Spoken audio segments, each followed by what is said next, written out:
Ahora sí, ¿qué tal? Muy buenas a todas y a todos y bienvenidos otro viernes más a estas jornadas online que organiza el Comité Gallego de Entrenadores de la Real Federación Gallega de Fútbol y también el Departamento de Comunicación, ¿no? Se acabó la cuenta atrás, vamos a poner el reloj, vamos a darle al stop, ya llegó el reloj a cero y teníamos muchísimas ganas, de verdad, de que llegara este día, este momento, como os llevamos anunciando a lo largo de la semana, la gran fiesta virtual del fútbol gallego, ¿no? Sé que no es fácil reunir en una misma plataforma y durante una hora o lo que vosotros queráis de verdad, estar aquí con nuestros tres máximos exponentes, con los entrenadores de los tres equipos gallegos del fútbol profesional. Vaya por delante nuestro agradecimiento, y lo quiero decir públicamente, tanto al Real Club Celta de Vigo, al Real Club Deportivo La Coruña y al Club Deportivo Lugo.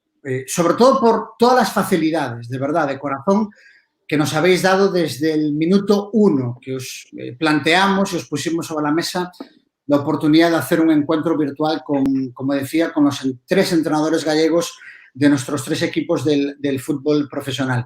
Sé que esto ha generado una expectación realmente brillante y espectacular y, como decimos siempre desde aquí, desde nuestra ventanita pequeña, es decir, nuestra única pretensión es entreteneros a todos y que, oye, este confinamiento pues que se haga lo más ameno posible, ¿no? Estamos viendo una situación complicada en todos los sectores de la sociedad y desde aquí, desde la Real Federación Gallega de Fútbol, como os dijimos desde el primer día, nuestro único objetivo, nuestra única premisa era al menos entreteneros a todos durante un ratito, ¿no?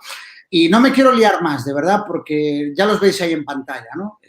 Vuelvo a repetir nuestro agradecimiento y también a todos vosotros, los que estáis ahí los martes y viernes, sabéis que son los días de la Federación Gallega de Fútbol para estas jornadas virtuales, y la verdad es que la respuesta de cada uno y de todos vosotros y vosotras está siendo realmente espectacular. En canto vou cambiar agora o rexistro para saudarvos, tamén somos a Real Federación Galega de Fútbol, encantaríanos poder facer isto en galego e poderíamos facelo en galego, vale? Que pasa? Punto 1, por deferencia con dous adestradores como son Óscar García Llullén e Curro Torres, que levan poucos meses literalmente en Galicia, e sobre todo tamén por a cantidade de xente que nos veden de fora da nosa comunidade autónoma, que sodes moitísimos, non? Levámoslo dicindo Asturias, Cantabria, País Vasco, Madrid, Castela Mancha, Castela León, Valencia, Argentina, Colombia, é dicir, de verdade, unha auténtica locura. Entón, se nos permitides, por deferencia a toda esa xente, imos facer este encontro virtual, la gran fiesta del fútbol gallego virtual en castellano, ¿no? Y vamos al lío ya, sin más. Voy a pasar a saludar. Está en Vigo Óscar García Llullén, el entrenador del Real Club Celta. Mister, ¿qué tal? Muy buenas. Hola, buenas tardes. ¿Cómo estás? Pues bien, bien.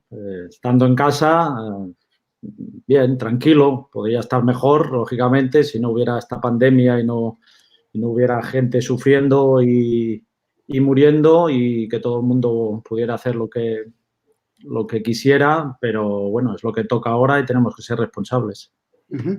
Oye, ¿eres de los que te agobias ahí estando en casa o lo llevas relativamente bien?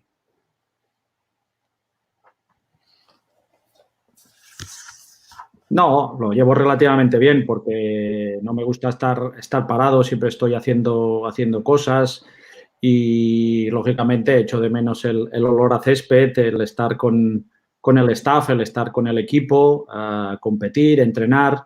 Pero bueno, como me imagino que casi todos los entrenadores que estamos en esta situación, pero de aburrir no me aburro, ¿no? Desde Santiago de Compostela es el entrenador del Depor, pero vive en la zona vieja, además en un enclave privilegiado de la capital de Galicia, Santiago de Compostela. Adestrador do Depor, Fernando Vázquez, ¿qué tal? Moi boas, moi buenas. Hola. ¿Cómo estás? Perdón. Buenas tardes. ¿Cómo estás? Bien, bien. Bueno, aguantando. ¿Tú te agobias o...? A ver, tengo la sensación, dentro del campo, yo creo que eres un tipo relativamente tranquilo, voy a decir, o muy temperamental, pero fuera de lo poco que te conozco, yo creo que eres un tío tranquilo, ¿o no? Bueno, sí, yo creo que como todo el mundo, ¿no? Podríamos cambiar un poco entre no sé, el comportamiento, cómo eres como persona y realmente cómo te comportas en el campo. En el campo vives el fútbol a tu manera y quieres ayudar al equipo, ¿no? Es parte del trabajo también, evidentemente. Cada uno lo lleva como quiera, pero bueno, fuera del campo somos gente normal y yo me considero gente normal. Pero bueno, la verdad es que se me hace largo. Yo creo como todo el mundo, ¿no? Estoy esperando a salir de este sitio y bueno, y al mismo tiempo, tanto tiempo así encerrado, pues no sé, incluso se te hace un poco, es decir, el fútbol pues es como si, no sé, como si hubiera pasado ya, no sé, pues medio año o algo así, no sabes, no sabes si tienes ganas de volver, si no tienes ganas de volver, a veces, no sé. De principio sí tienes ganas de volver, pero lo tienes así, me da la sensación de que está un poco lejos esto. Uh-huh. Curro Torres, míster del Club Deportivo Lugo, desde Valencia, creo. Míster, ¿qué tal? Muy buenas. Hola, ¿qué tal? ¿Cómo Muy estás? buenas. ¿Cómo estás, Curro? Bueno, bien, afortunadamente bien. Pues esperando también cómo están los compañeros a los acontecimientos, a que vaya pasando este tiempo, tratando de llevar los días de la mejor manera posible y poco más. Ahora ya, pues bueno, ya vamos casi a la quinta semana y se va haciendo un poquito más largo, pero no hay más remedio que aguantar, porque hay muchísima gente sufriendo, hay gente que está muriendo, entonces hay que tener paciencia y esperar a que todo se vaya volviendo otra vez a la normalidad. Uh-huh. Os pregunto de uno en uno al hilo un poco de lo que acaba de decir ahora Fernando Vázquez. Si hay ganas de volver o no hay ganas de volver. Óscar, te pregunto a ti primero, que estás en... ¿Hay Hombre, ganas de volver? ¿Lo ves realmente factible? Pregunto. Hombre, a día de hoy lo veo complicado, pero ganas de volver sí que hay, porque significaría que todo esto ha pasado y que todo el mundo puede hacer vida normal. Por eso sí hay ganas de volver, pero para volver se tienen que dar unas condiciones que a día de hoy no se dan. Uh-huh. Fernando. Bueno, sería discutible todo esto, no lo sé. Yo creo que, por un lado, a mí se me hace ya lejos, parece que, como dije antes, ¿no? Que ganas de volver. Bueno, sí, no. Por un lado, evidentemente, yo sé que es bueno acabar la competición, es necesario, pero por otro lado, pues no lo sé. Yo creo que la gente se lo está pensando porque yo creo que en circunstancias, no sé, dentro de poco yo creo que sí podríamos entrenar, bien controlados, pero no sé cómo nos vería la gente entrenando, ¿sabes? Yo creo que si a un equipo te hacen un test 1 o 2 antes de empezar y sabes que todos los jugadores están limpios, digámoslo así, y bueno, lo que se está pensando es, pues bueno, empecemos a entrenar todos juntos y sin irnos a casa. Sería como otra especie de confinamiento, pero en la ciudad deportiva, en un hotel, digamos, todos juntos, ¿no? ¿Cuál sería el problema? Yo no veo demasiados problemas para volver a empezar a entrenar, sinceramente, siempre y cuando se cumplan, evidentemente, este tipo de medidas. Pero ¿cómo se vería? Pues no lo sé. Pero que sí podríamos hacerlo dentro de poco, yo creo que es posible. Una vez que los tests estén ya evidentemente extendidos, le hacemos por ejemplo, llegamos nosotros a Abegondo, nos hacemos un test todos somos o hemos tenido el virus, no lo tenemos, somos asintomáticos, etcétera, etcétera. A partir de ahí todos nos reunimos, evidentemente con ciertas directrices, y yo creo que si después somos capaces de estar siempre juntos, no habría demasiado problema. Yo lo veo así, sinceramente. Por lo tanto, yo creo que la vuelta a entrenar podría estar cerca. Curro, ¿tú cómo lo ves? Bueno, yo creo que son dos preguntas diferentes. Una son las ganas que podamos tener de volver a la normalidad y de volver, como ha dicho antes Óscar, a oler el verde, que es lo que nos puede gustar. Y otra es completamente opuesta, es la posibilidad que se pueda tener o no para volver a hacerlo. Yo lo veo ahora mismo con muchísimas dudas, sinceramente. Estoy de acuerdo con Fernando, que a lo mejor haciendo un protocolo bien hecho, pues se podría entrenar, pero creo que hay muchas más partes dentro de o de las soluciones que hay que buscar dentro de todo lo que está pasando, más allá del fútbol, más importantes en estos momentos que lo que nosotros podamos pensar o no a la hora de poder volver. Entonces, yo lo veo complicado. Bueno, yo es que yo también veo Curro, yo también veo un poco el fútbol como podría ser, ¿no? No quiero, es decir, podría ser como una parte importante para que esa gente que evidentemente esté confinada, ¿sabes? Pues tenga de alguna manera pues cierta capacidad de extraerse un poquito mejor. Yo creo que podría haber también, siempre y cuando la sociedad lo quisiera, evidentemente, porque claro, aquí hay un problema de que nosotros, el fútbol pues quiere entrenar. Es como si el fútbol tuviera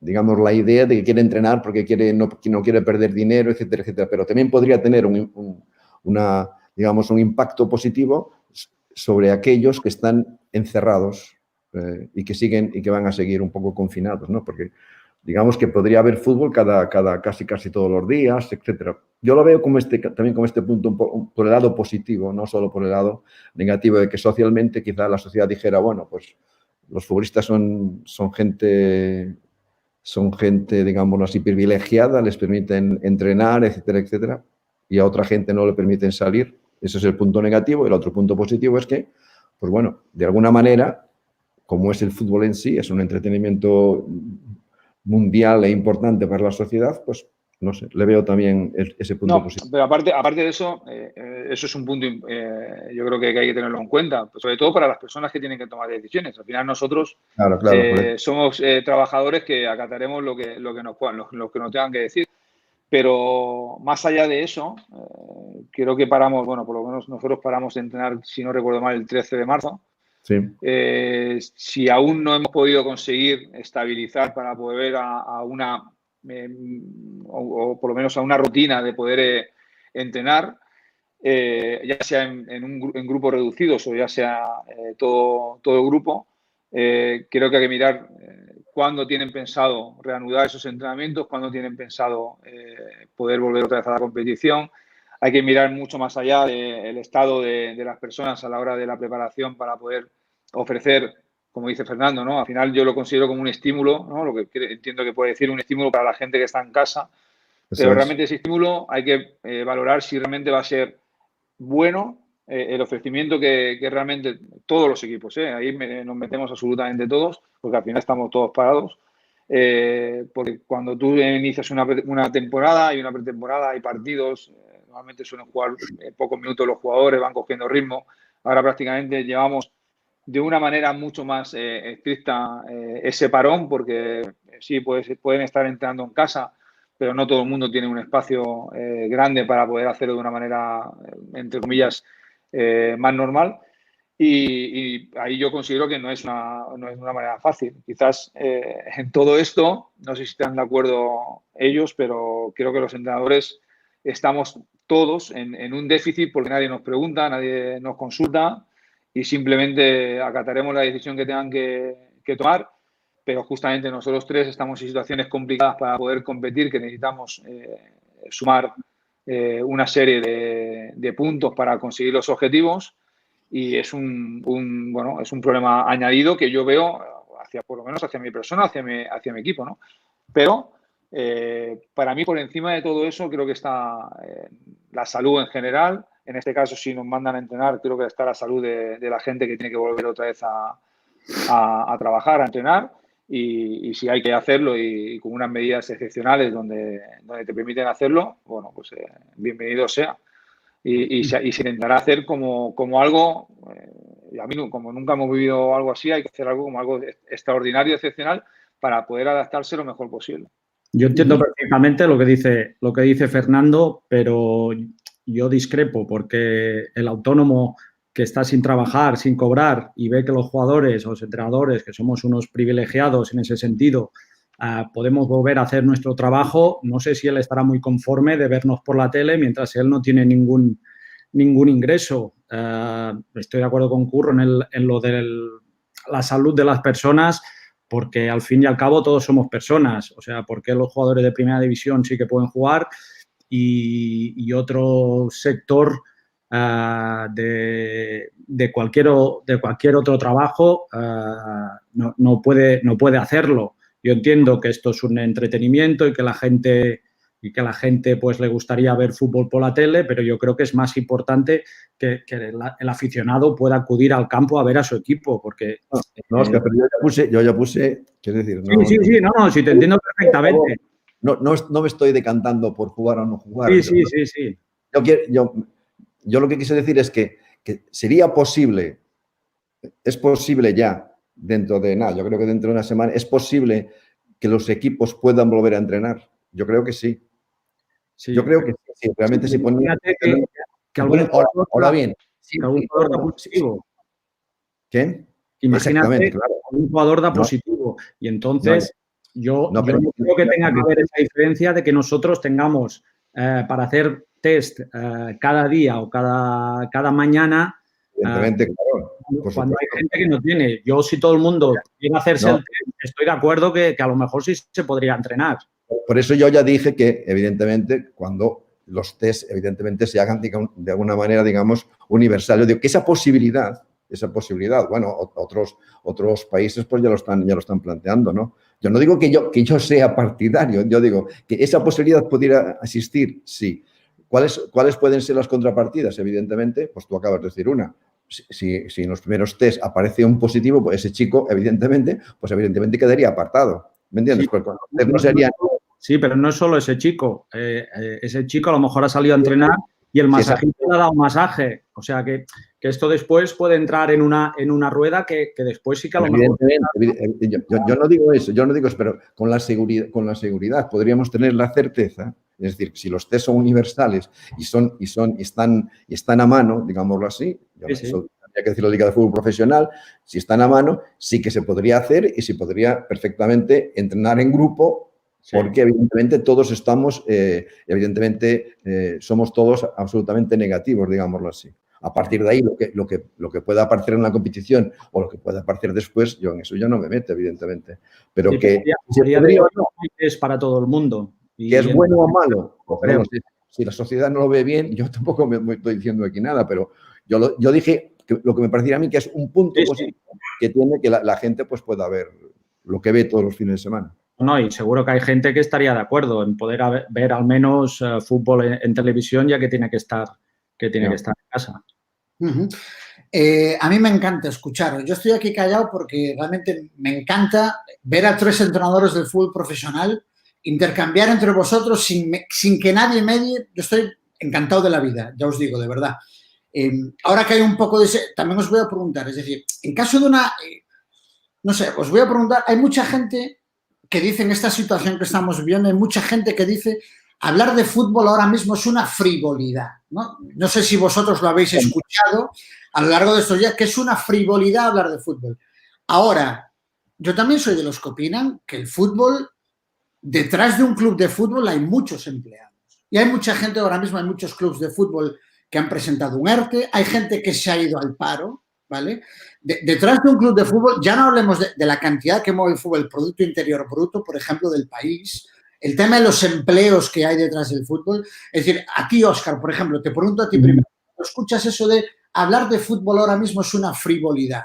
No, para mí una frivolidad es hablar o ya se pueda entrenar y hacer vida normal. Para mí eso sí. Frivolidad no es hablar de fútbol, todo el mundo habla de fútbol y es un entretenimiento y hay canales de televisión que ponen partidos anteriores y puedes distraerte de muchas maneras y la gente en casa, ¿por qué no va a poder hablar de fútbol? El fútbol es un entretenimiento y también, como dice César, es evidentemente una parte importante del PIB económico del Estado español.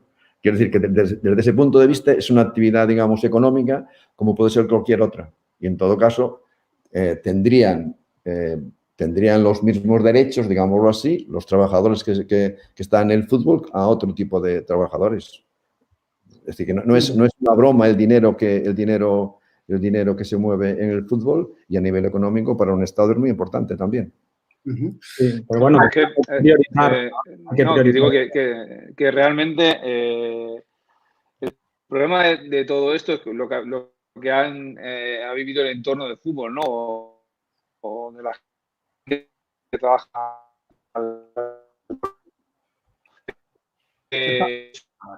A ver, Curro, que parece que te perdemos.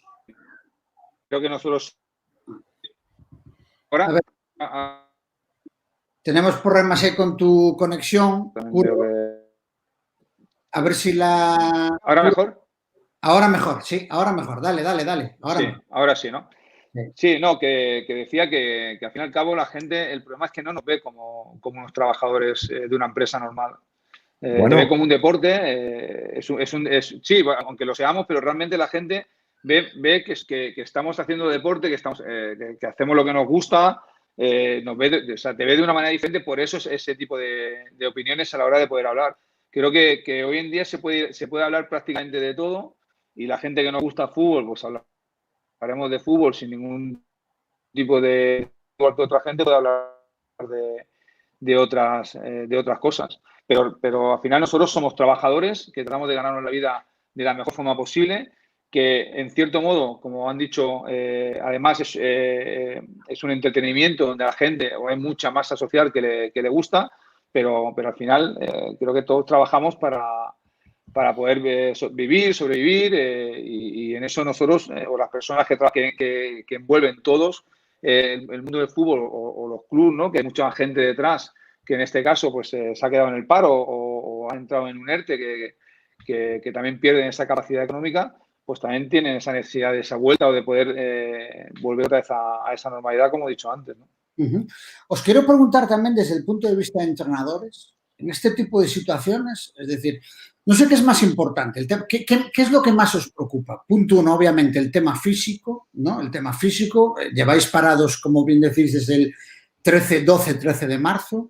En caso de una hipotética vuelta al trabajo, ¿qué es lo que más preocupa? El tema físico, el tema, la cabeza, que ya sabemos que para el fútbol el tema psicológico es vital y fundamental.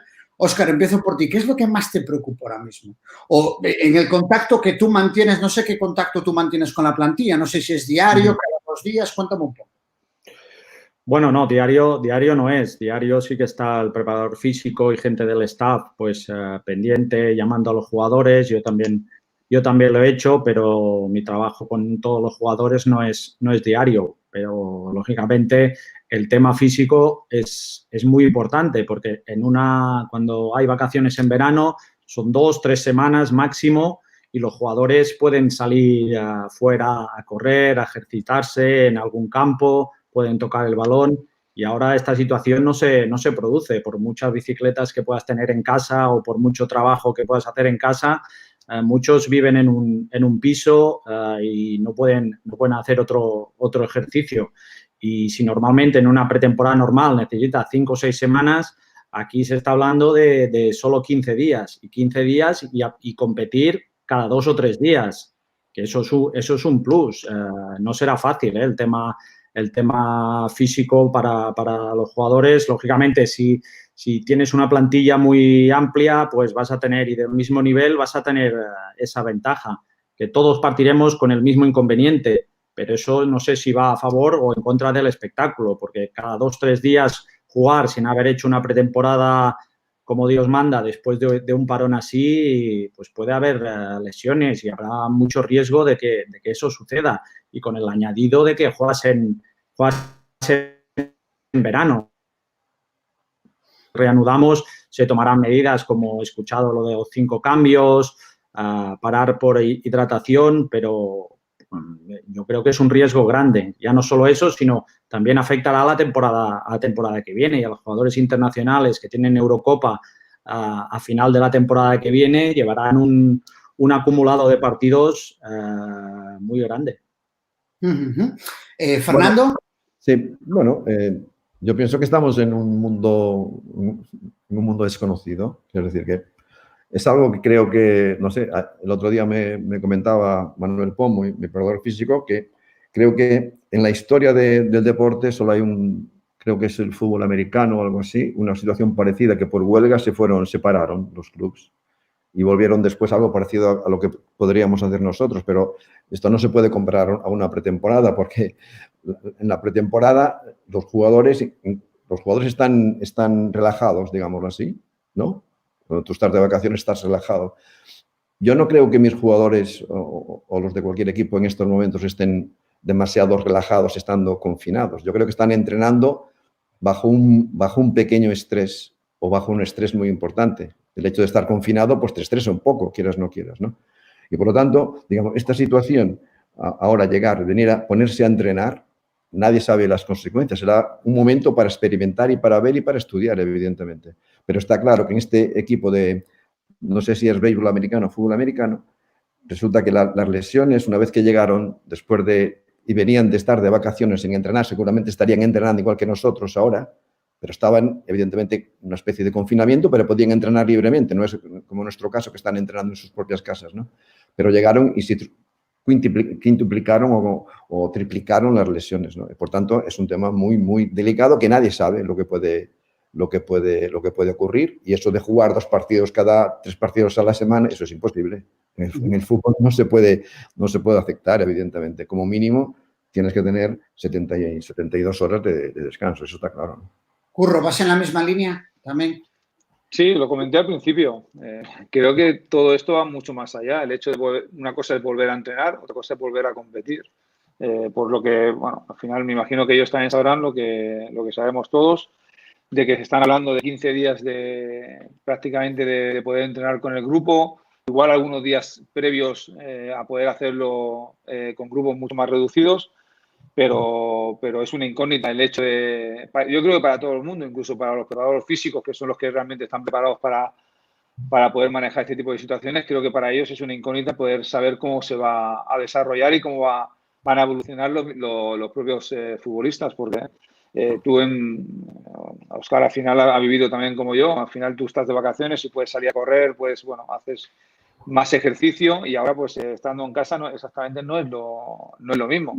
No tiene nada que ver, aparte el tema psicológico, como ha dicho Fernando, estás inquieto, estás intranquilo, creo que todo puede acusarse, y veremos a ver cómo se va desarrollando y cómo nos van diciendo sobre todo los pasos que tenemos que ir siguiendo, y a partir de ahí tendremos que adaptarnos, pero a priori lógicamente no es el mejor escenario para volver otra vez a la competición.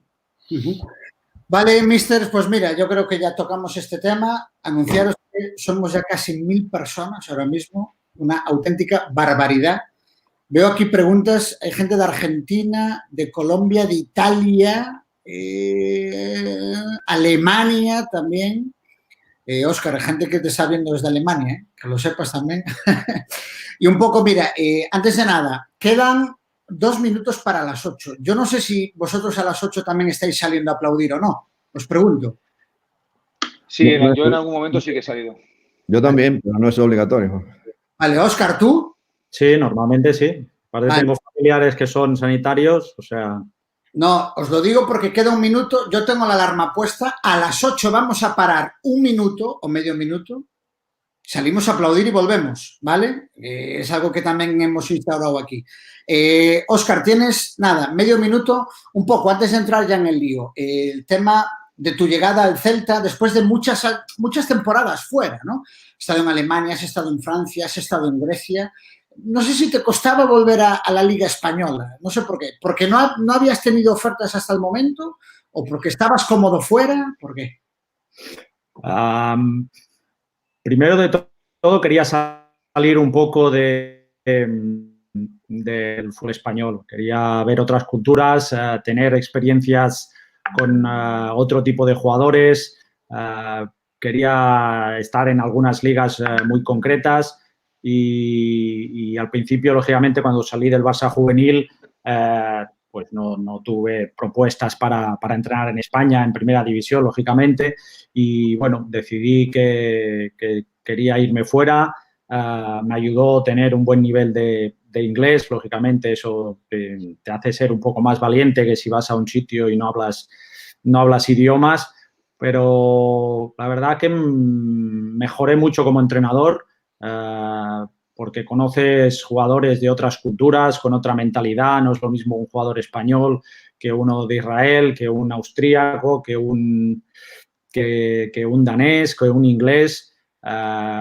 coreanos, o sea, he tenido experiencias con un montón de jugadores con una mentalidad totalmente diferente y eso me ha enriquecido mucho. Sí que es verdad que en los últimos 3-4 años, incluso el Celta había contactado alguna vez conmigo antes y algún otro equipo de primera división, pero creía que todavía no era el momento, que quería seguir experimentando fuera y bueno, ahora cuando me llamó el Celta nos pusimos de acuerdo muy rápido porque a ellos también les interesaba que fuera todo muy rápido y bueno, estoy encantado de mi primera experiencia en España, en primera división y muy contento de haber aceptado la propuesta del Celta.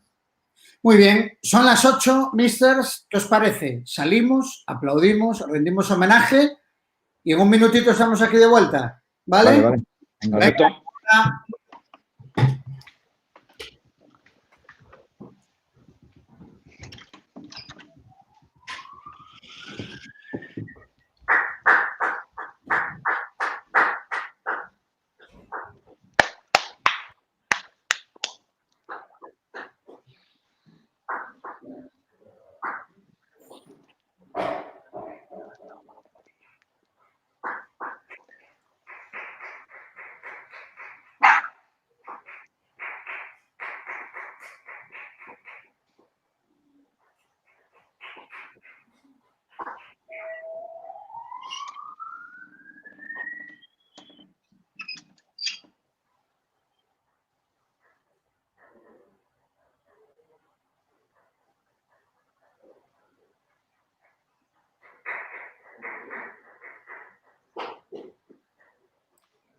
Ahora estamos ya aquí de vuelta con Curro, con Óscar y con Fernando Vázquez, después de recibir este homenaje, ¿no? Como llevamos haciendo desde el primer día, es el gente de los sanitarios, ¿no? Toda esa gente que está combatiendo al maldito coronavirus desde primera línea, ¿no? Nuestro homenaje, nuestro humilde homenaje aquí desde la Real Federación Gallega de Fútbol, tanto con Óscar García Junyent como con Fernando Vázquez y con Curro Torres. A ver si vuelve Fernando. Ahí está ya Fernando. Estamos todos ya. Contigo, Fernando, vamos a ver, no vamos a descubrir ahora tu trayectoria deportiva. En el caso de Óscar y de Curro, que sí que han sido jugadores de fútbol de élite. En tu caso, Fernando, hablábamos en Vimianzo, me acuerdo que jugabas, decías que eras lo que ahora se denominaría un box-to-box, ¿no? Un jugador de ese nivel. Y tu carrera como entrenador ahora, ya no sé en qué etapa estás. Es decir, ya no sé si eres mejor entrenador que hace 3 años, ¿cómo lo ves? Yo creo que, no sé, todo entrenador inteligente, yo creo que yo me considero, pues va mejorando poco a poco, ¿sabes? No soy el mismo entrenador que cuando empecé, evidentemente, no soy el mismo entrenador del año 2000, no soy el mismo entrenador del año 2010, no. Yo evoluciono como se tiene que hacer con el fútbol, ¿no? El fútbol evoluciona y tú también. Si tienes la capacidad de aprender, pues ahí está. Evidentemente, todos los entrenadores. Óscar lo acaba de decir. De alguna manera, pues se fue afuera, evolucionó, mejoró. Evidentemente está mejorando en el Celta seguramente y seguirá mejorando toda su vida si quiere permanecer en este, digamos, en este negocio que es el fútbol, ¿no? En esta profesión, digámoslo así. Y fue mi caso, por supuesto, claro. Hay mucha gente, te pregunto a ti también, Curro, que tú llegaste a ser mundialista 2002, ¿no? Curro, si no me equivoco. Está muy manido ese tema de... Es que ahora mismo parece que si no has sido jugador de fútbol de élite no puedes ser entrenador. ¿Cuántas veces habrás escuchado eso, Curro? Bueno, yo es que, bueno, al final, en este tipo de situaciones creo que hay que comprender a todo el mundo.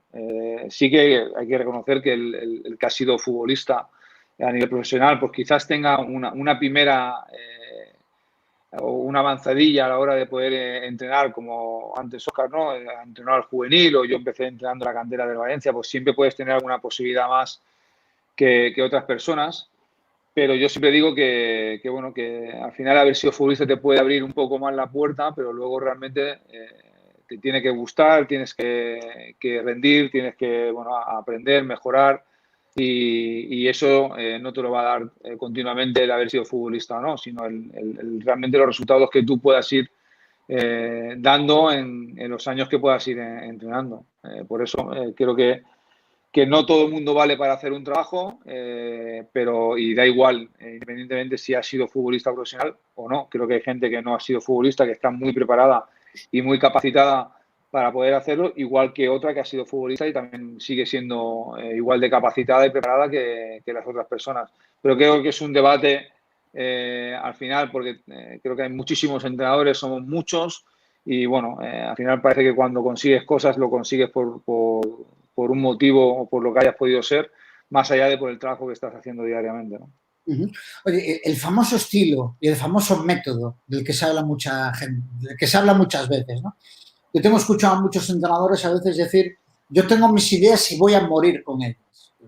Empiezo contigo, Óscar, tú que leí por ahí que muchas veces dicen como un discípulo de Johan Cruyff, ¿no? Vienes de la Masía y demás. El tema del estilo, ¿a ti a qué te suena? El famoso estilo, el famoso método del que se habla tantas veces. Bueno, la verdad es que todos los métodos pueden ser buenos. Cada entrenador supongo que tiene, yo al menos tengo una filosofía clara de cómo quiero que jueguen mis equipos. Después vas a un equipo y no tienes esos jugadores para jugar de esa manera. Si quieres jugar con extremos, a lo mejor ese equipo no tienes extremos, pues sería tonto de seguir insistiendo en eso, sino porque al final lo que buscas es que los jugadores rindan, que el equipo tenga un buen rendimiento. Lógicamente, yo creo que todos los entrenadores tienen una idea, una filosofía y la intentan llevar a cabo con los jugadores que tienen. Lógicamente, pues vas cambiando, hay modificaciones porque si estás en diferentes equipos, pues lógicamente no siempre tienes a los jugadores más apropiados para jugar de la manera que tú quieres jugar. Y como he dicho antes, todos los estilos son buenos. A mí lo que me da un poco de rabia es a veces que cuando un estilo, por ejemplo, hablamos de Guardiola, cuando pierde ese estilo ya no vale y gana mucho más de lo que pierde. Y en cambio en otros estilos, pues eso no se comenta tanto.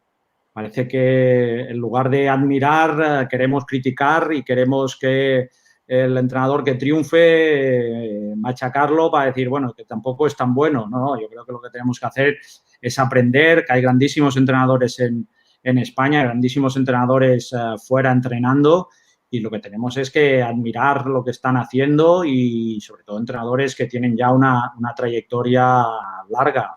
Yo creo que los jóvenes lo que tenemos que hacer es aprender, intentar mejorar cada día y ver hasta dónde podemos llegar, a qué nivel podemos llegar. Pero yo creo que en España tenemos ese problema de que, bueno, que si hay alguien que resalta o es porque no es buen entrenador, que ha tenido suerte, o es porque, bueno, tiene muy buenos jugadores o lo que sea. Yo creo que nos equivocamos en eso, porque eso nos tiramos piedras encima. Si alguien destaca, pues tenemos que admirarlo, aprender de las cosas que hace bien e intentar aplicarlo nosotros también para seguir mejorando. ¿Fernando? Bueno, realmente habría que definir lo que entiendes por estilo, ¿no? O que entendes por método. Un método entendo que é un método de cada entrenador propio para a forma de enfocar, digamos, incluso unha forma de xogar ou modelo de xogo. Eso é un método, ¿no? Digamos. Un estilo, pues, si queres entender, parece ser que entendes que a forma de entender cada un que ten o fútbol, ¿no? Pues eu diría que, non sei, só hai dúas formas de enfrentar unha competición. En primeiro lugar, só hai, desde o meu punto de vista, non só hai dúas formas de enfocar o fútbol. Como queres xogar? Ese é o estilo que tú me estás a preguntar. Entón, diría, bueno, hai unha forma de enfocar a competición, digamos, que a idea de gañar, evidentemente, que é sempre o objetivo final, que é que ti consideras que tes un equipo con unha potencialidade importante, que queres que impoñer cos teus futbolistas a base de ataque, a base de control de balón, pois impoñen a súa fortaleza en este sentido e derrotan un equipo contrario. Esa é unha forma, diría unha forma agresiva, digámoslo así, de ver a competición.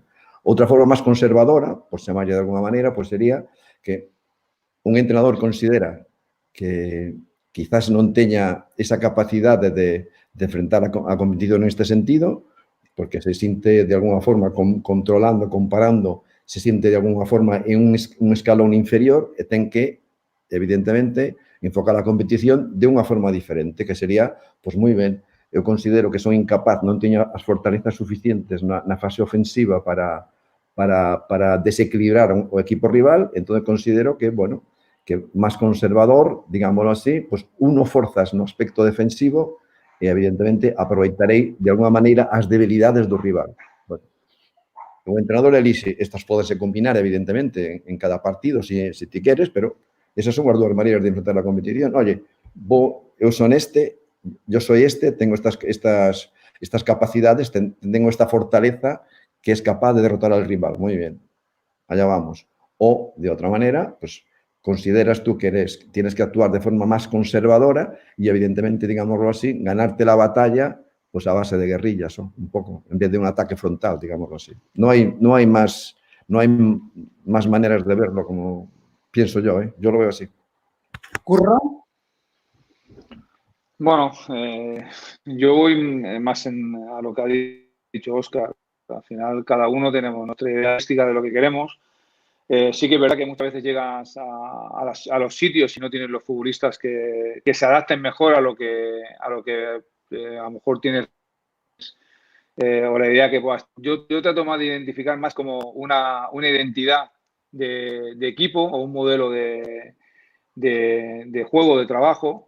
Luego creo que también dentro de esa no capacidad o de esos no futbolistas que se adapten a lo que tú puedas querer, creo que también está la capacidad de cada uno para mejorar, para que ellos también mejoren en esa idea, y la capacidad también de adaptarte tú a la hora de poder comprender también a esas características para poder sacar el máximo rendimiento. Pero a mí una de las cosas que me gusta es respetar. Me gusta mucho el respeto porque todo el mundo pueda tener una idea de juego. Me gusta aprender de muchas cosas, incluso ideas opuestas a las que yo puedo tener en la cabeza, porque creo que también tienen que tener mis equipos. Pero hay mucha gente que no respetan eso, ¿no? Que solamente ven como una idea de juego la única y válida que pueda haber. A mí me gusta aprender de Óscar, me gusta aprender de Fernando, me gusta aprender de todos los entrenadores, porque creo que cada uno tenemos una visión de fútbol, y contra más cosas puedas ver, más cosas puedes aprender y más cosas puedes tener o ser más completos los equipos, ¿no? Luego, lógicamente, está el nivel de futbolista o de plantilla que tú puedas tener para poder hacerlo de una mejor manera o no. Pero a mí me gusta más tener una identidad propia o un modelo de trabajo propio, y a partir de ahí trabajarlo y adaptarme para sacar el máximo rendimiento. Vale, si os parece, Óscar, Fernando, Curro, vamos a ir ya con las preguntas, que es una auténtica barbaridad. Las preguntas que están llegando. Eso sí, os voy a pedir, hay gente que ya redirige a cada uno de vosotros preguntas y hay otros que dicen preguntas para los tres, ¿no? A modo genérico. Las que sean así, vamos a intentar, Óscar, Fernando, Curro, máxima brevedad posible, ¿vale? Para dar un poco cabida a todas. Venga, la primera, mira, no dar, ¿qué pregunta? Una pregunta para los tres. Óscar, empiezo por ti. ¿Prevalece para vosotros el sistema o lo adaptáis según rival o un determinado jugador rival? Yo en el Celta he utilizado bastantes sistemas. Cuando empecé en el juvenil del Barça, pues había la directriz que teníamos que jugar de una manera.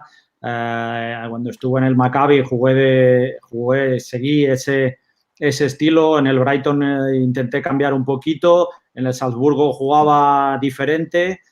Es lo que te digo, al final te tienes que adaptar a los jugadores que tienes. Tienes una filosofía y una manera de entender el juego, cómo crees que tu equipo puede jugar para ganar partidos, y después tienes que ver el tipo de jugador que tienes, y lógicamente no es lo mismo jugar contra el Real Madrid que jugar o contra el Barcelona, que jugar contra...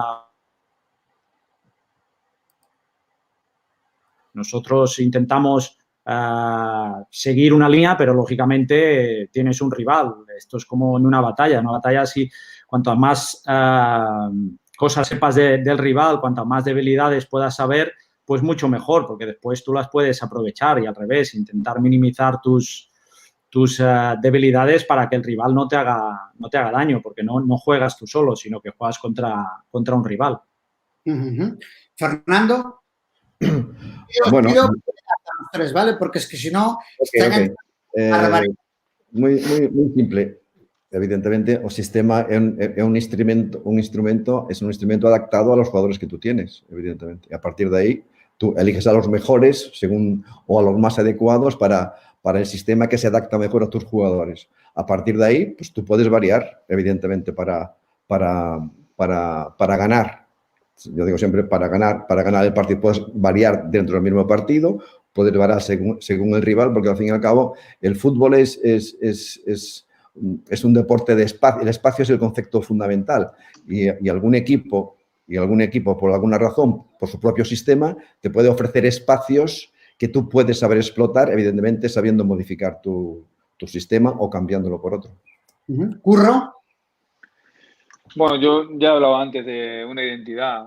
Para mí, cuando llegas a un sitio, según los jugadores que tienes, tratas de trabajar con un sistema. Es verdad que muchas veces tenemos una predilección por un sistema para la forma de entender o de qué quieres tú que pueden jugar tus equipos, pero no suelo cambiar. Yo no suelo cambiar el sistema por la forma de jugar del equipo rival. Lo que trato de intentar mejorar o trabajar para que los futbolistas sepan cómo tienen que tanto defender como atacar dependiendo contra quién te enfrentas. No es lo mismo. Entonces, a partir de ahí, con el mismo sistema trato de tener pequeñas variantes para según en cada partido podamos, igual es mejor entrar un partido por dentro, pues trabajas para poder entrar con el mismo sistema o jugar más por fuera o bueno, dependiendo de lo que necesite cada partido, pero sin variar. Para mí es importante que mis futbolistas sobre todo estén con la cabeza puesta en lo que tienen que hacer, y una vez que sepamos o entendamos bien lo que queremos que hacer, a partir de ahí, bajo mi entender, puedes meter variantes de sistema porque la identidad sigue prevaleciendo por encima de esto, ¿no? Venga, Adrián Blanco redirige la pregunta para Óscar. Después de dibujar una propuesta vertical y de jugar mucho con las posiciones de Rafinha y Aspas, lejos cerca, ¿cuál era el siguiente paso del Celta? Enhorabuena por el trabajo, mister. Dice Adrián Blanco. Bueno, primero, gracias. Y segundo, pues el siguiente paso es salvarnos, quedar en primera división y después a ver qué es lo que decide el club. Y si decide que continúe yo, pues intentar hacer un equipo con Felipe Miñambres, pues mucho más adaptado a lo que yo quiero. Vale. Fernando está para ti, pregunta Juan Luis García Palomeque para Fernando Vázquez. En tu época del Betis, subiste muchos jugadores de la cantera del primer equipo. ¿Fue necesidad o es filosofía en tu visión del fútbol? Bueno, digamos que un poco las dos cosas, ¿no? Yo cuando llegué al Betis, pues fui con la idea de que el equipo acababa de descender y yo tenía un gran equipo. Y se me prometió que ese equipo pues sería el mismo que en primera división. Yo tenía a Oli, tenía a Alfonso, tenía a muchísimos jugadores, pero con el paso del tiempo pues se fueron vendiendo todos los jugadores. Y se me trajeron jugadores que yo consideraba que no eran, digamos, los más adecuados para conseguir el objetivo que era volver a primera división. Y evidentemente yo tengo siempre, o lo tuve siempre, esa ansia de mirar para abajo, ¿no? Y buscar jugadores y para subir a entrenarlos conmigo. Y eso fue lo que hice en el Betis.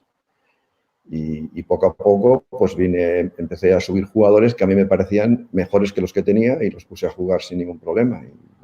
Y con esos jugadores el equipo ascendió, con muchísimos de ellos, 6 o 7, y muchos de ellos fueron internacionales absolutos, con lo cual, evidentemente, estaba claro que mi elección era correcta. Yo creo que un primer entrenador debe dar sentido al trabajo colectivo de un equipo, al trabajo global de un equipo, que es mirar para abajo, porque si el primer entrenador no da sentido o no da salida a esa cantera, es como si la cantera no existiese. Si el primer entrenador no lo ve, pasarán años o pueden pasar años en que no salga ningún jugador y esa cantera es como inexistente. Por lo tanto, debajo de nosotros hay un trabajo muy importante con muchísima gente y yo creo que es bueno y además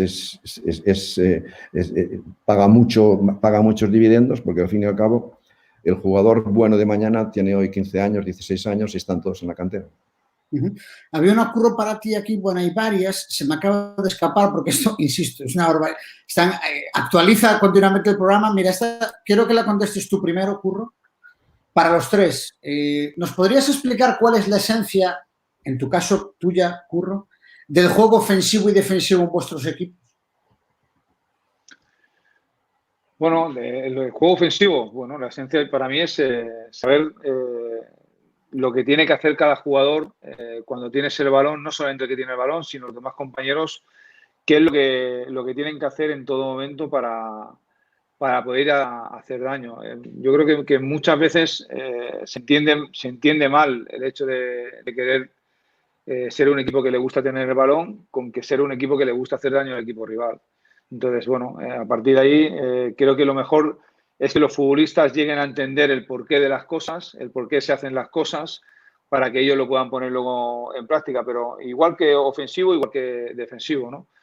Creo que en ese sentido, bajo mi visión, o lo que nosotros queremos es trabajar para que ellos puedan llegar a entender el por qué hacemos las cosas, y a partir de ahí con la idea o la mentalidad de hacer daño al equipo rival. Nunca por tener el balón más de lo que se quiera tener, sino a través de él el poder hacer daño a un rival que también te lo quiere hacer a ti. Vale. Para los tres, empiezo contigo, Óscar. Brevedad, como es para los tres. Para los tres, y coincidiendo que habéis llegado a equipos comenzada la temporada y con una clasificación difícil, ¿qué buscáis? ¿Un reset psicológico, cambiar sistema, dibujo o reafirmar el grupo? Bueno, partiendo de la base que no tienes tiempo, porque, por ejemplo, en mi caso llegué y a los 3 días jugábamos contra el Barcelona en el Camp Nou. Lógicamente, era un equipo preparado para otro tipo de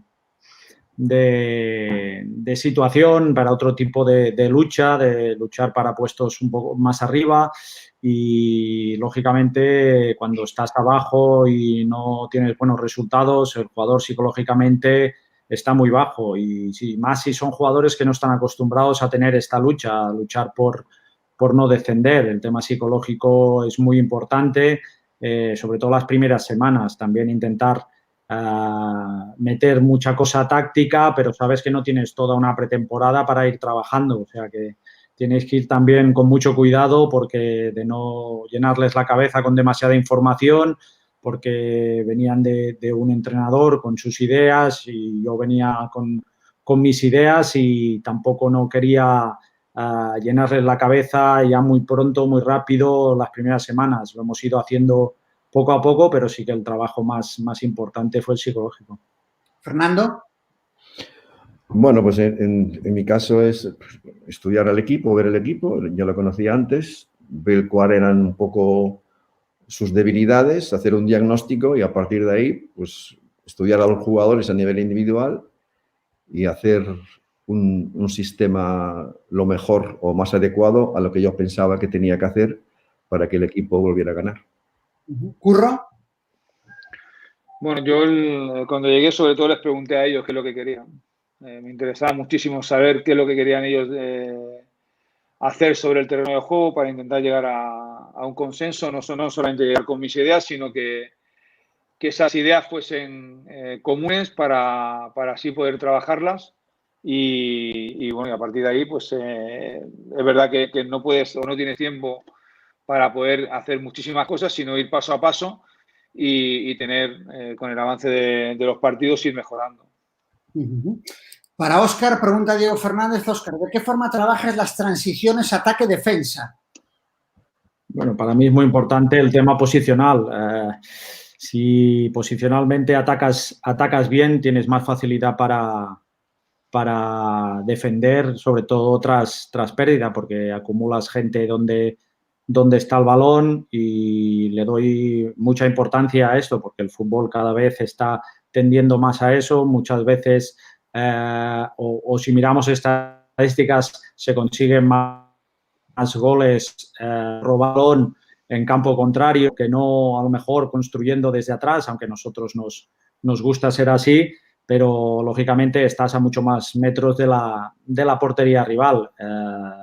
Nosotros intentamos estar muy bien organizados cuando atacamos para estar bien organizados en el momento que se pierda el balón.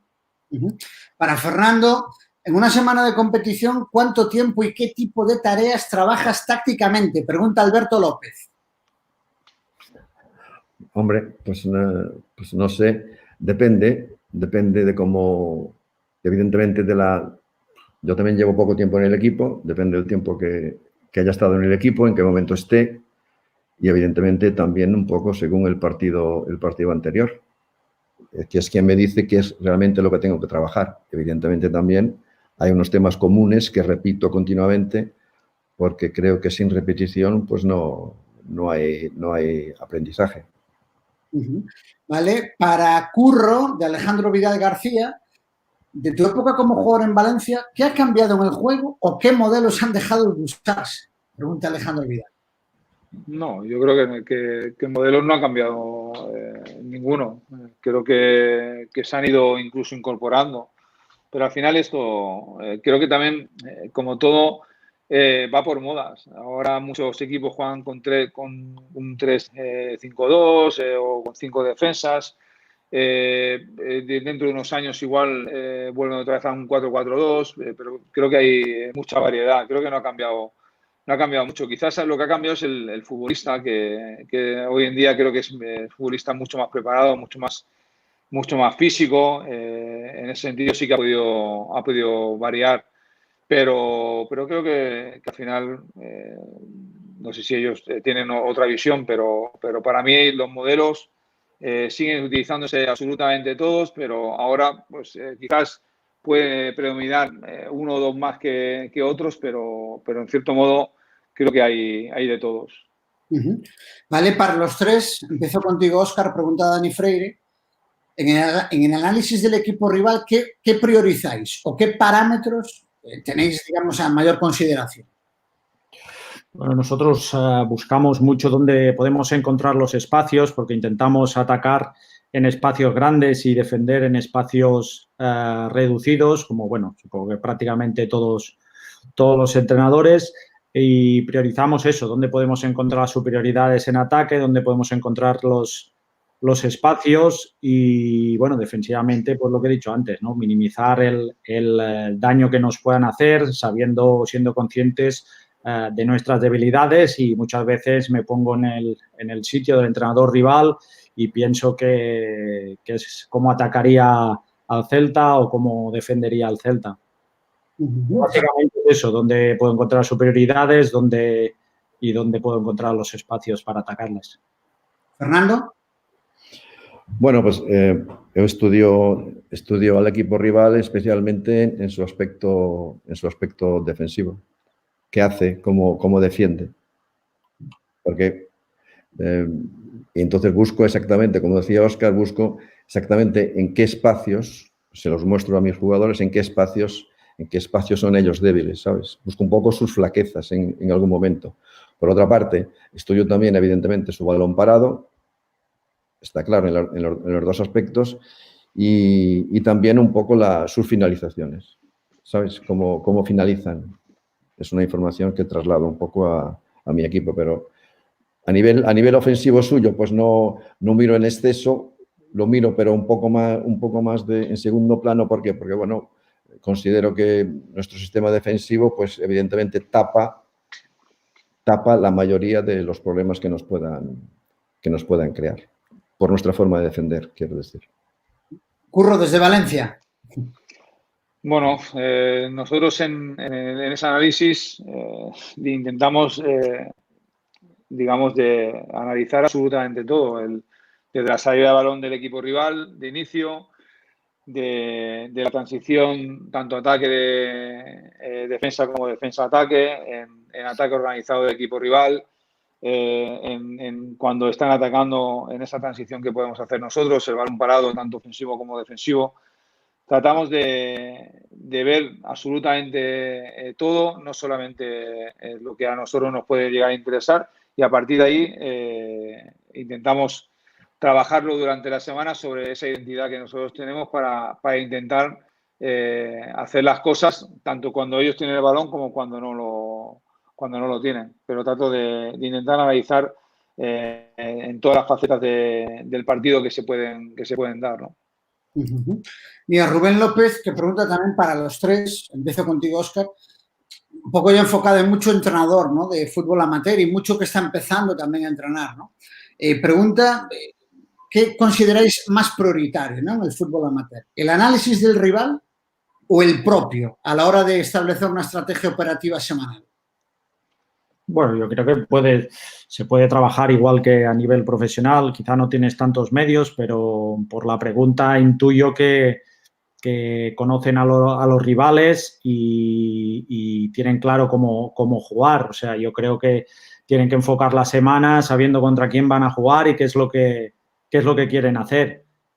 Si por fútbol amateur entiendo el fútbol base para mí es diferente. El fútbol base tiene que ser totalmente formativo y siendo entrenador, lógicamente, quieres ganar, pero cuando estás en el fútbol base tienes que priorizar a tus jugadores.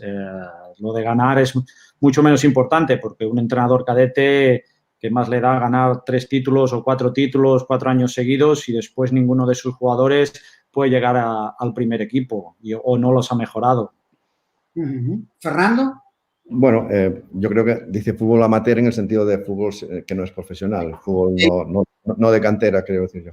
Bueno, yo voy a decir una cosa. Yo, desde que cuando empecé a entrenar por el año 85, en segunda B, así semiprofesional, digámoslo así, yo jamás no miré nunca a los equipos rivales. En primer lugar, no tenía información, bueno, tenía contactos telefónicos si quería, pero nunca los utilicé. Yo siempre trabajé en mi equipo. Me enfrentaba a los partidos sin el conocimiento, casi con un conocimiento mínimo del equipo rival. Eso lo hice en segunda B y lo hice en primera división. En el Compostela, en el Oviedo, veía los partidos, pero no hacía análisis, no informaba a mis jugadores nunca del equipo rival. Y las cosas no me fueron mal, quiero decir. Ahora, evidentemente, estamos en la época del análisis. Evidentemente, conocer al rival es importante, yo no digo que no, pero por supuesto que la prioridad, lo más importante, lo fundamental, eres tú y tu equipo. Eso tiene que quedar claro, porque desde mi punto de vista, ahora bien, el hecho de que tú puedes conocer al rival conociéndolo solo el entrenador, por ejemplo. A veces quieres dar demasiada información a los jugadores y hasta les puedes asustar. O les puedes hacer ver que el equipo contrario son la lámpara de Aladino cuando no lo son. Yo creo que si tu equipo es bueno y está bien trabajado, tiene muchísimas posibilidades de ganar el partido aún desconociendo al rival. No niego el análisis, pero tampoco le doy la importancia que se le quiere estar dando actualmente. ¿Curro? Bueno, yo estoy de acuerdo con Fernando. Al final, el equipo propio es el que te puede ir marcando un poco el guión a seguir. Sí que es verdad que dependiendo de las posibilidades que tengas a nivel tecnológico, puedes tener más información de los equipos rivales y a partir de ahí, sobre lo que tú haces, puedes, digamos, mejorar en ese trabajo que puedes hacer diario. Pero si no tienes información de los equipos rivales, lógicamente, lo mejor es que tú sepas lo que tú quieres de tu equipo para que el rendimiento en el terreno de juego por lo menos se acerque a lo que uno quiere, ¿no? A partir de ahí, vuelvo a repetir, hoy en día tienen muchas plataformas para poder tener esa información y poder mejorar el trabajo diario. Mira, Bigón 1982 pregunta, ¿cómo estructuráis vuestros entrenamientos? ¿Creéis que mediante rondos, juegos de posesión, espacios reducidos, para enseñar cualquier concepto futbolístico?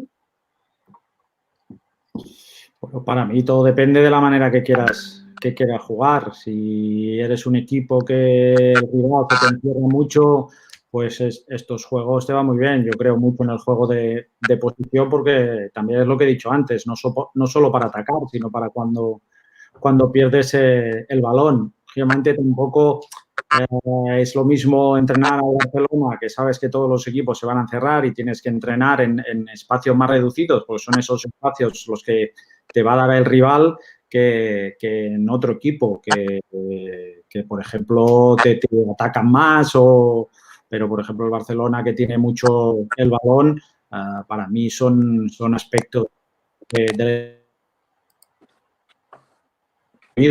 lógicamente en otros equipos donde tenemos que recorrer muchas más distancias, pues tienes que ir adaptándote al estilo de jugador que tienes.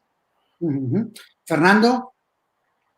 Bueno, los conceptos que estás poniendo ahí, pues rondos, juegos de posesión y espacios reducidos, supongo, en todo caso, para el juego ofensivo, ¿no? Es una parte del trabajo de un tiene un equipo en su fase ofensiva. Pero bueno, aquí falta, evidentemente, la parte defensiva, desde mi punto de vista, ¿no? Entonces, ¿cómo la quieres entrenar? Lo que quieres hacer, evidentemente, no te van a servir a nivel colectivo, no te van a servir los rondos, ni los juegos de posesión, o a veces sí también, evidentemente, pero ni los espacios reducidos. Tienes que hacerlo como hay que hacerlo. Curro. Bueno, nosotros lo que primero que hacemos es identificar bien cuál es el objetivo del entrenamiento y a partir de ahí diversificar las tareas, por lo menos en la forma de trabajar que tenemos nosotros, de normal, pues de tareas de un espacio más reducido hasta ampliarlo a una situación algo más real. Y sí, yo sí que utilizo, ya no solamente en la parte ofensiva, sino también te sirve porque en ese mismo objetivo que tú quieres, te surgen muchos más, aunque te centres solamente en uno o dos objetivos que quieren que se den. Pero sí, los rondos, sobre todo los juegos de posición y los espacios reducidos, para mí, si son siempre enfocados a esa identidad, como estoy diciendo, siempre son buenos para poder trabajarlo. Vale, pregunta aquí Juan Lago, que por qué se insiste tanto, hoy en día, dice él, jugando tanto desde atrás, si es una zona donde las pérdidas son más peligrosas. Cuando los equipos van abajo en la tabla, evitan hacer eso. ¿Por qué se hace entonces? Empieza tú, Óscar, venga, va. Pero yo creo que jugando desde atrás con una salida limpia, tienes más posibilidades de crear peligro que si juegas en largo porque divides ya el balón. O sea, cuando sales desde atrás, pues tienes tú el balón, tienes la posesión. Está claro que hay que minimizar riesgos, pero muchas veces cuando lanzas el largo, si pierdes esa acción o pierdes la segunda jugada, ya te están atacando otra vez. Lógicamente, hay jugadores, hay porteros, hay centrales que tienen más facilidad que otros y por eso decía que tienes que ver también qué tipo de jugador tienes para poder hacer eso. Si tampoco tienes un delantero centro de referencia o alguien que te gane segundas jugadas, pues tienes que buscarte otra manera para intentar llegar al área rival y yo creo mucho en salir con el balón jugado para avanzar todo el equipo junto. Sí que cuando juegas en largo también está todo el equipo junto, pero tienes menos claridad en ese segundo balón. O sea, ya lo divides en el primer balón y el segundo normalmente también es un balón dividido que lo puedes ganar o no. Fernando, ¿cómo lo ves? Yo creo que esto tiene nada más que ver con cómo quiere jugar cada uno, ¿no? Pero bien, al final hace una interrogante que dice, cuando los equipos van abajo en la tabla, evitan hacer eso. ¿Por qué se hace esto entonces? Evidentemente, el fútbol es un deporte, digamos, 50-50, ¿no? Es decir, 50 depende de ti, 50 es suerte. Es así de claro. Por lo tanto, ¿qué vas a hacer con ese 50? Entonces, cuando un equipo en algún momento determinado pues decide echar el balón para arriba, pues está buscando que le sonría la suerte del otro 50%. Yo creo que lo hacen un poco para eso. Lo hacen incluso los equipos grandes, ¿no? Que de vez en cuando se acaba el tiempo también o se va acabando y van empatando o van perdiendo, digámoslo así, y se tiran balones al área para buscar una casualidad. Yo creo que tiene que ver con eso, pero los equipos que realmente quieren jugar de atrás, pues juegan desde atrás. Y los que no quieren jugar desde atrás, pues no creo que se puede cambiar en algún momento determinado el hecho de tirar una pelota larga. Pero no creo que sea de principio por el hecho de ir perdiendo o que estés abajo en la tabla de clasificación, no tiene nada que ver con salir jugando o no salir jugando. Curro. Bueno, a mí me gusta también salir, si puedo, desde atrás, pero no como una obligación, sino al final los futbolistas tienen unas obligaciones dentro del terreno de juego, todos tienen que intentar saber interpretarlas y a partir de ahí, dependiendo de cómo te apriete el equipo rival, tú tienes que hacerlo mejor para el equipo. Hay muchas veces que tienes que jugar para provocar, para que te vengan a buscar y poder encontrar mucho más los espacios y otras veces lo haces también para que el equipo rival pueda venir e incluso en ese balón largo superas a muchísima más gente. Como ha dicho Óscar, dependiendo también de la clase de futbolista que puedas tener arriba, te da esa opción de poder limpiar 5 o 6 futbolistas del equipo rival si eres capaz de poder manejar ese tipo de situaciones. Yo creo que más allá es la intención que uno tenga y a partir de ahí saber interpretarla de la mejor forma posible. No es salir por salir desde atrás, sino saber interpretar dónde, cómo puedes hacer en cada partido la mejor salida para hacer daño al equipo rival. Espera, César, un momento. Le voy a decir a este que escribió la pregunta, le hago una pregunta yo a él. Imagínate que yo yo quiero contraatacar, no quiero atacar, quiero contraatacar. Yo no quiero tener la pelota, quiero robarla. Por lo tanto, ¿qué hago? Pues la tiro. Eso quizá es una explicación que él puede buscar. Algunos equipos que pues, la tiran hacia arriba porque realmente ellos no quieren atacarte. Ellos quieren recuperarte la pelota y contraatacarte.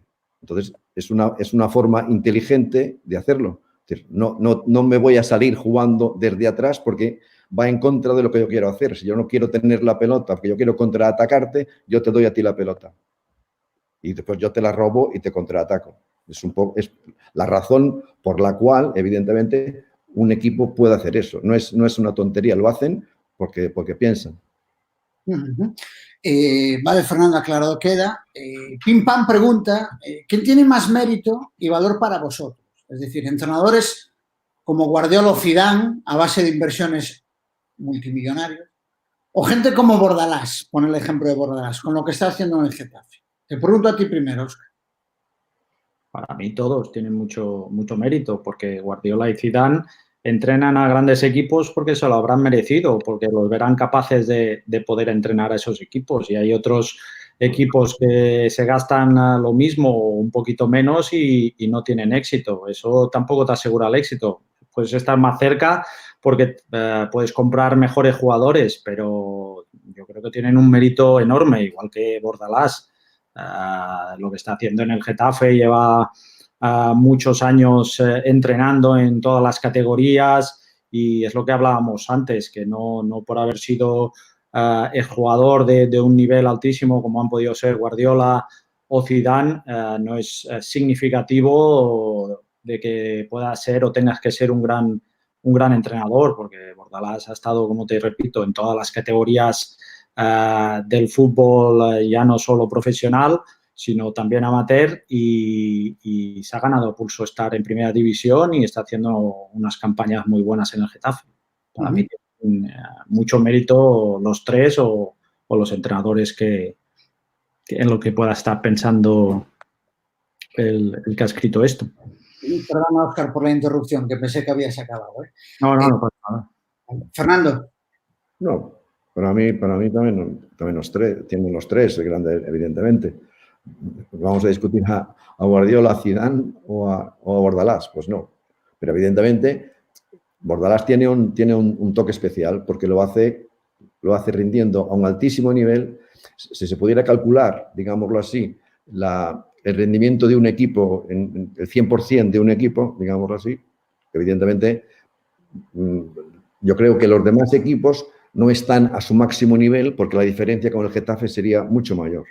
¿Qué quiero decir? Que Bordalás consigue que un equipo hipotéticamente de un valor determinado valga muchísimo más. Y lo lleva haciendo 2 años, ¿no? Es impresionante. Bueno, por supuesto que son cosas diferentes, la situación de Guardiola, la situación de Zidane, pero yo creo que lo que hace Bordalás es admirable. ¿Curro? Bueno, yo también le doy valor a los tres. Creo que tanto Zidane como Guardiola manejan equipos de muy buenos futbolistas que han costado muchísimo dinero. Eso también tiene una complicación mayor a la hora de poder gestionar ese tipo de equipos. Y luego yo creo que Bordalás pues, está haciendo un trabajo, pero bueno, los que conocemos de anteriormente, creo que lleva muchísimo tiempo trabajando bien. Tiene una idea muy clara de lo que quiere, saca el máximo rendimiento a sus equipos. Pero yo estoy de acuerdo también con Fernando, ¿no? Que tiene equipos de un valor y al final de temporada todos los futbolistas han subido ese valor. Creo que eso es mérito también del entrenador y creo que al final lo que está consiguiendo es muy, muy, muy complicado y una muy buena referencia para todos. Venga, para ir ya cerrando, que ya llevamos 1 hora y cuarto y... Mira, pregunta para los tres. Hay muchas, meto esta porque hay muchas del mismo estilo, ¿no? Hay gente que le gustan las anécdotas. Voy a empezar contigo, Óscar. Seguimos la rueda. Pregunta, ¿cuáles son los mejores jugadores que habéis entrenado? Es decir, ¿cuáles son aquellos jugadores que realmente os han llamado la atención positivamente? Esta es para ir cortita y al pie. Óscar, va, contigo. Bueno, pues yo no te voy a decir ninguno, porque para mí todos son importantes y sería una falta de respeto a los jugadores que he entrenado, a los que les tengo mucho aprecio, decir dos nombres. Vale. Te digo dos que no haya entrenado. No sé. Bueno, es una... Yo te digo unos cuantos, si quieres, pero no sé. Del Compostela, pues Penef. No sé, Aitó en el Mallorca, yo qué sé, a Joaquín en el Betis, yo qué sé, muchos jugadores. Tienes razón, evidentemente muchos, pero algunos evidentemente te dejan un poco, son algo especiales, ¿no? Eso es verdad, por su rendimiento. ¿Curro? Estamos en la misma línea. Yo me tiraría a una diferencia que es ese futbolista más determinante o que te marca algo más la diferencia, y luego el futbolista que profesionalmente te da muchísimo más en todos los días de trabajo, en los partidos, en la constancia, en el trabajo. Creo que también tiene muchísimo valor. Yo he tenido la suerte de entrenar a un futbolista de Fernando, y para mí es un claro ejemplo, que es Salva Ruiz. Yo lo he tenido, y para mí, de jugador profesional, de trabajo diario, de lo que le pidieses, para mí ese jugador, aunque no te pueda marcar una diferencia como lo que podemos tener en mente, creo que también tiene un gran valor para mí como entrenador, por ejemplo. Vale, la penúltima. Igual no continúa así, y Fernando me corrige, por lo menos conmigo. No, pienso igual que es un jugador chico profesional que para mí es muy valioso dentro del grupo. Bueno, y no me quiero olvidar de Valerón, por favor. Vale. Si no, mañana ya te estarían dando caña, Fernando, ya lo sabes. No, por eso. Que yo a Valerón es que le valoro tanto en el sentido de inteligencia que, no sé, yo cuando le conocí, cuando tuve como jugador, no sé, quedé evidentemente asombrado por su capacidad de leer el juego, ¿no? Para mí era un faro impresionante. Yo no creo que haya muchos jugadores en el fútbol español de su nivel. Venga, la penúltima. Pregunta a Luis Fandiño, seguramente lo conozcáis. Como ha dicho Fernando Vázquez, el fútbol evoluciona y que no está todo inventado, ¿no? Y que todos los aspectos se interrelacionan. Va, empiezo contigo, Óscar. ¿Hacia dónde piensas que puede seguir evolucionando el fútbol? Bueno, yo creo que puede seguir evolucionando a partir del portero. Yo creo que a partir del portero ya ha evolucionado que pueda jugar con los pies, y yo creo que a partir del portero, para empezar a crear superioridades, sí que a lo mejor tiene un poco más de riesgo, pero años atrás era un jugador muy poco utilizado, solo para parar, y solo podía jugar con las manos, y yo creo que quizá la posición en el fútbol que más ha evolucionado o más ha tenido que cambiar ha sido la de portero. ¿Fernando? Bueno, yo pienso que se va a cambiar en muchísimas cosas, o es lo que yo pienso y lo que creo que va a pasar. Primero es que no tendremos 3 cambios en el fútbol, habrá más cambios. Es decir, nosotros, cuando yo juegue contra el Lugo, no juega el Lugo contra el Deportivo, juega la mitad del Lugo contra la mitad del Deportivo, porque no podemos llevar a todos nuestros jugadores.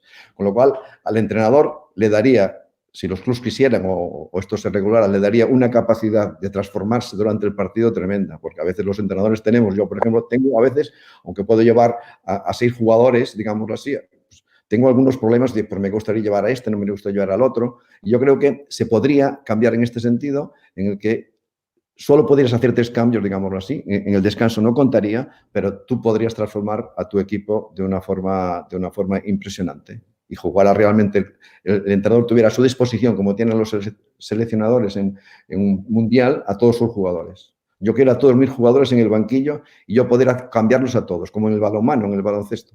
Pero digamos que 3 veces, no pido 3 veces, sería exactamente igual, y en el descanso no contaría. Eso evidentemente le daría una riqueza al entrenador para hacer variar un equipo de una forma extraordinaria, y sería más real todo este tipo de situaciones. En segundo lugar, ¿en qué creo que va a cambiar? Hombre, yo creo que los números, el Big Data va a dar mucha información de la buena. Una cosa es tener, yo estoy rodeado de datos y Óscar y Curro también seguramente, pero esos datos que realmente estamos teniendo, ¿cómo los estamos leyendo? ¿De qué manera los vamos a leer? Y cómo vamos a extraer información buena, porque a veces, durante muchísimo tiempo, yo creo que jugamos al fútbol de una manera que no se debería jugar. Y sin embargo la jugamos porque todo el mundo creía que se debería jugar así. Pero no, a veces los números te dicen, no, esta no es la forma correcta de jugar. Y los números te irán dando muchísima, pero que muchísima información. Que de momento, en el mundo del fútbol, pues no entró todavía, porque vamos un poco retrasados, pero evidentemente ese tipo de información yo creo que modificará la selección de jugadores, la forma de jugar, todo lo que modifica, por ejemplo, por qué un central ahora vale tanto dinero, casi como un delantero. Eso está modificado por los datos, porque la gente se dio cuenta que evitar un gol es tan valioso como marcar uno. Por ahí irá un poco también el mundo del fútbol. ¿Curro? Bueno, la verdad es que no sé exactamente hacia dónde va a evolucionar. Yo, por lo vivido desde tanto de jugador como ahora la época que llevo de entrenador, creo que las parcelas de fútbol tienen su momento de poder ir evolucionando con pequeños matices, pero lo que es el fútbol en sí, bueno, Óscar creo que ha dicho que hay una parte importante en los últimos años que es la parte del portero, porque el fútbol evolucionaba a esa salida de atrás, a que el portero fuese un jugador más dentro del equipo que podía participar en ese juego colectivo. Pero luego, sin embargo, pues, a la vez también apareció aquí en España, por ejemplo, otra vez la forma de jugar como la del Cholo Simeone del Atlético de Madrid, totalmente opuesta a esa, y ahora parecía como que la otra iba dándole la vuelta. Bueno, yo creo que en el fútbol con pequeños matices se puede ir evolucionando. Ya no entro en lo que ha dicho Fernando, que son más temas de situaciones, de reglas que podamos ir variando, que es una posibilidad que podría darse. Yo hablo en lo que es el juego en general. Creo que todo va dando como una rueda y que todo tiene su cabida. Y a partir de ahí iremos incorporando, o las personas irán incorporando pequeños matices para poder mejorarlo o poder incrementar las cosas que se pueden ofrecer a través de él. Vale, y la última ya para cerrar, de verdad agradeceros de corazón, llevamos 1 hora y 20, muchas gracias, de corazón. Para cerrar ya, porque también hay mucha gente que está preguntando, ¿no? Preguntas muchas individuales enfocadas a Óscar por el equipo, por el Celta, otras también para Fernando, obviamente, por el Depor, otras para Curro por el Lugo. Para cerrar, una pregunta ya muy concreta a cada uno. Óscar, ¿qué crees que va a pasar? ¿Cuál sería tu solución ideal a todo esto? ¿Y en qué momento crees o qué crees que le puede deparar el futuro a tu equipo? ¿Todo esto qué te refieres? ¿La pandemia? Sí. Sí, pues no soy ningún experto ni en salud ni en este tipo de cosas.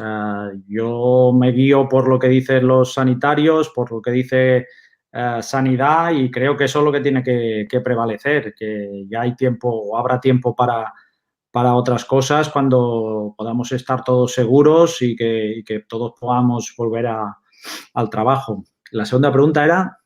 Digamos, ¿cuál sería la decisión más justa para ti? Es decir, no te quiero meter en un lío. No habrá ninguna decisión justa. Yo creo que no habrá ninguna decisión justa. Yo creo que se tome la decisión que se tome, siempre habrá algún equipo o algunos equipos que se puedan sentir perjudicados, pero yo creo que justo va a ser casi imposible que se tome una decisión. ¿Y te mojarías? ¿Tú qué harías? Es decir, ¿te mojarías o no? Insisto, no te quiero meter en ningún lío, respóndeme si quieres. No, pero ¿de mojarme en qué? ¿Tú qué harías? Es decir, ¿optarías por continuar? Tú, si dependiera de ti, dices... Oye, lo que haría sería... si dependiera de mí, ya te digo, yo priorizaría la salud de todos y hasta que no esté todo el mundo pudiendo ejercer su trabajo, su profesión, yo no me arriesgaría a que pudiera pasar algo por un tema económico, por ejemplo. Vale. Fernando? Que faría eu? Sí. Bueno, eu penso que o mellor é terminar a competición. Vamos, eu digo, en caso de que se poida xogar, pois acabaríamos a competición. En caso de que non se poida xogar, que solución determinaría? Eu xa dixen hai varios meses. Para mí, a única solución, digamos, xusta é suspender a competición en blanco. Non me podría admitir o que está haciendo a Federación, que podría haber ascensos, co cual se modificaría a competición do ano seguinte, o número de participantes, pero evidentemente, cando un ti empezas unha competición e faltan tantos partidos en segunda división, estou falando eu, mas en primeira división, evidentemente dá para moitísimas cousas e, por tanto, eu non aceptaría que se tomaran decisións de ascensos ou descensos na situación actual. Por tanto, para min o máis normal sería dar a competición como perdida. Ou, en todo caso, acabala, pero se podemos acabar, evidentemente, acabala, por suposto. Pero eu digo, se non se pode acabar, isto está finiquitado a todos os efectos e a clasificación pues, quedaría tal como está e non pasaría nada. O ano sería perdido. Vale. Curro, pones el cierre, ¿eh?